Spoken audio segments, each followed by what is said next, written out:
What's up, guys? How you doing? My name is Lewis Jones, and on this channel, I share with you how I make a living with music.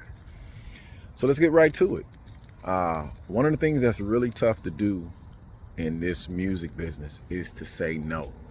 Because when you say no, it's like taking a ton of money and just tossing it out the window.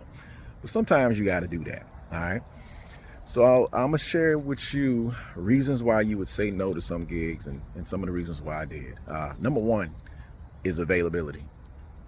If someone has something on Saturday at 5 o'clock and you're not available, then you're just not available. You gotta say no. I really respected a guy. He called me one time.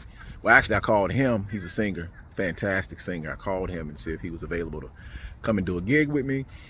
And he said that he's not available. And he also mentioned that the gig I was offering him was actually higher paying. So there's a lot of guys out here that will come up with excuses and turn down gigs because they got offered another gig that paid higher. And you can't do that because people will remember that. So that's one thing, availability. The other thing is can you play the music, or do you have enough time to learn the music that's being offered? So I've turned down a gig before because I just didn't have time to learn the music. So someone sent me something. They said, I got a gig and I need you to learn about 3 or 4 songs. And I looked at the date. I said, cool. Then they emailed me the next day and was like, it's really 15 songs. And you know, I would have had to buy all the sheet music, and most of the music is like classical music, and gig was like in a week, and I'm not gonna learn 15 songs in a week with the schedule I have. So I decided not to do it. All right. And that's very important.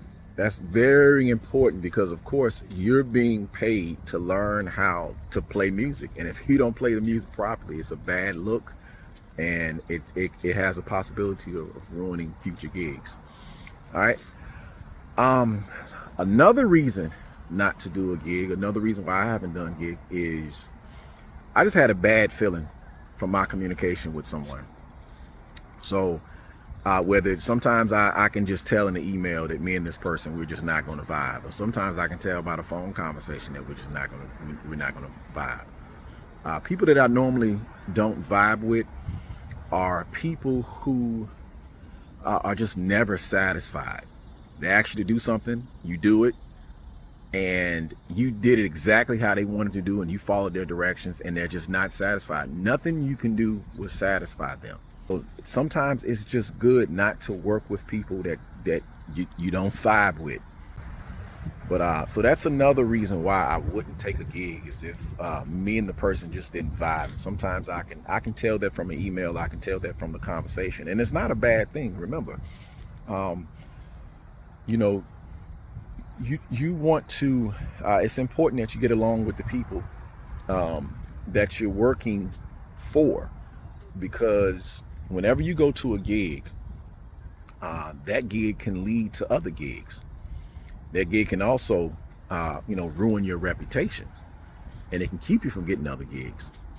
So I'd rather not do a gig and risk ruining my reputation. So with all that said, sometimes you got to say no. You got to say no to gigs. And saying no is not a bad thing. Saying no is actually a good thing sometimes. So go, follow your gut, and happy playing.